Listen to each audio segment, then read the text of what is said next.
ఎలా వచ్చాయో, పైన క్రిస్పీగా లోపల సాఫ్ట్గా. హాయ్ అండి అందరికీ. ఈరోజు రెసిపీ వచ్చేసి స్ప్రౌట్స్ వడ. ఎలా చేయాలో చూసేద్దామా. ముందుగా 2 బౌల్స్ వరకు స్ప్రౌట్స్ తీసుకున్నాను. ఇవి మిక్సీలో వేసుకోవాలి. దీంట్లో కొన్ని వాటర్ పోసుకొని ఇలా మెత్తగా రుబ్బుకోవాలి. పసుపు, అల్లం వెల్లుల్లి పేస్ట్, సాల్ట్ రుచికి తగినంత. స్ప్రౌట్స్ వగరుగా ఉంటాయి కదా, కొంచెం ధనియాల పొడి కొంచెం ఎక్కువ తీసుకుంటాను. స్పూన్ వరకు జీలకర్ర, చిన్న కొంచెం కరివేపాకు కట్ చేసి వేసుకున్నాను, పచ్చిమిర్చి. ఇలా మెత్తగా కలుపుకోవాలి. ఎలా వచ్చిందో.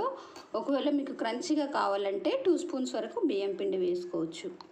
ఇలా ఉండలాగా చేసుకొని పెట్టుకోవాలి. ఒక్కొక్కటి వేసుకోవాలి. ఇలా చిన్న మంట పైన వేయించుకోవాలి. లేదంటే పెద్ద మంట పెట్టామనుకోండి పైన మాడుతుంది, లోపల పచ్చిగా ఉంటుంది.